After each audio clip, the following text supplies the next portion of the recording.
Hey, it's James here from GoodGuitarist.com, and welcome back to 30 Days of Guitar. It is day 19. It's the 19th of January. And today, we're going to learn the most common chord progression ever. We've done all the work up to this point. It's time to, enjoy the fruits of our labor. And with this chord progression, we're going to play Stand By Me, and we're also going to take a look at Perfect by Ed Sheeran. But there are literally thousands of songs that you can play with this chord progression, and that's how we're going to sum up this entire series on day 30. So stay tuned for that. If you haven't already done so, please like the video and subscribe to the channel. That way you'll be notified of all these lessons as they come out. Really quick, before we jump right in, if you haven't grabbed my free ebook, I have a link in the corner. You can grab your copy, and it has all the stuff that we're going over during these 30 days of guitar. And I also have my complete beginner's course if you would like to really take a deep dive into all this stuff and, practice along with me and have all the materials at your fingertips. There's a link for that too. We're going to play Stand By Me, and that uses G, C, D, and E minor. And we've already learned all the shapes that we need. The one thing that we haven't done yet is practice transitioning from G, C, or D into E minor. The song starts with a G chord, and from there we switch into E minor, and this time we're going to leave these two fingers down. So we have our G chord, and all we have to do is put our middle finger underneath our index, and notice that my index kind of budges over. When I'm playing G, it's right up to the fret, but when I go to play E minor, I have to kind of budge it over to fit my middle finger just underneath it on the D string.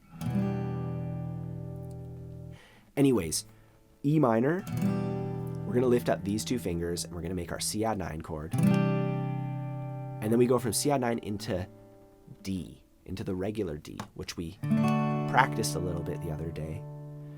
From D, we pivot off our ring finger into G. Once you're comfortable with that cycle of chords, we can take a look at the actual progression to Stand By Me. You can see it right here. We start off playing our G chord for 2 measures, E minor for 2 measures, then C for 1 measure, D for 1 measure, and back to G for a couple measures.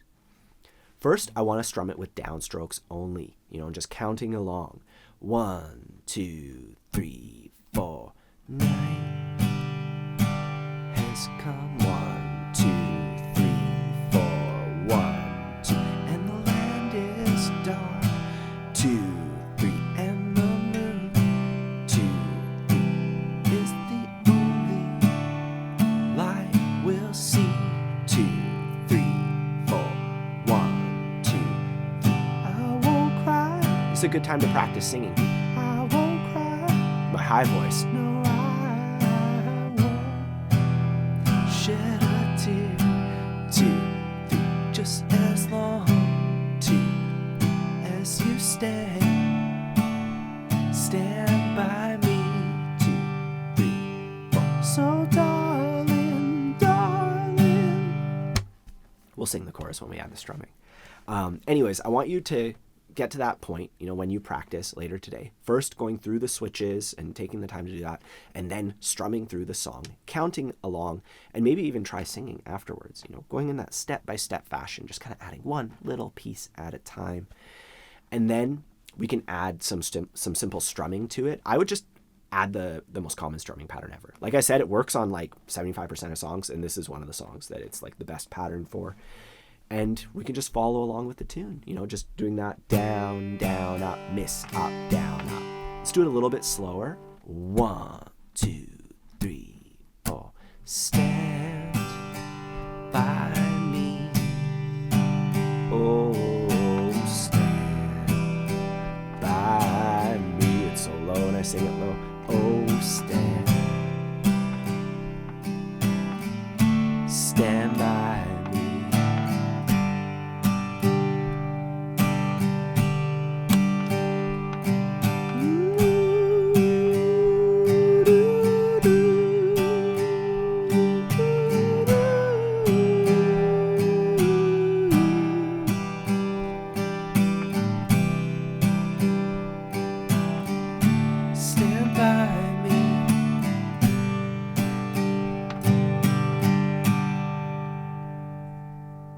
Another song that you can do with this progression, same chords, same order, is Perfect by Ed Sheeran. But the amount of time that we play each chord for is a little bit different. We just play G for one measure, E minor for one measure, C for one measure, D for one measure. So it's even simpler than Stand By Me when we're just counting it out, just going, I met a girl,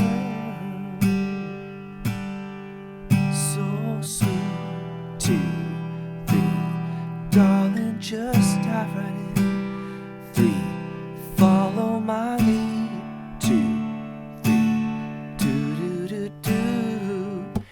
But when we add the strumming pattern to it, we actually have to count it a different way. We go 1 and 2 and 3 and 4 and if you ever watch one of those old like black and white movies with like Fred Astaire or like one of those guys dancing, you probably heard somebody counting music like that, like doing like the waltz or something. This would be called 12/8 time. Long story short, every beat is divided into 3 bits instead of 1 and 2 and 3 and 4 and, where every beat's just divided into 1 and. Now it's 1 and we add a third little bit, and you can just get used to it. Just going 1 and 2 and 3 and 4 and as far as applying it to this song, the actual pattern's really simple. It's just about making sure you're counting right, because we just do downstrokes going 1 and 2 and 3 and 4 and I met a girl, 2 and 3 and so sweet, 2 and 3 and darling, just dive right in, follow my lead, 2 and 3 and 4 and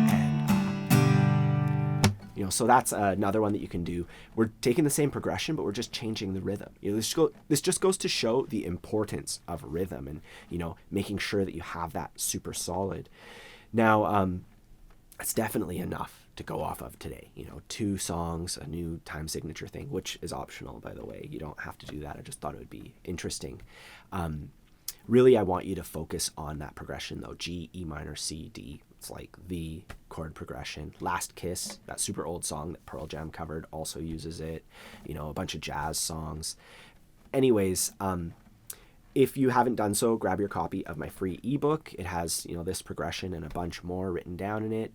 I also have my complete beginner's course where it culminates to this progression and like a billion songs that you can play with it, which is kind of what we're going to be doing in 30 Days of Guitar as well. So don't forget to like and subscribe if you want to kind of get to that end point here where we're going to literally unlock thousands of songs. I know a lot of people tend to overpromise and underdeliver, but you literally will be able to play thousands of songs with these 4 chords once we've made these little tweaks to it, so please stay tuned for that. Otherwise, have a fun time practicing, and I'll see you soon.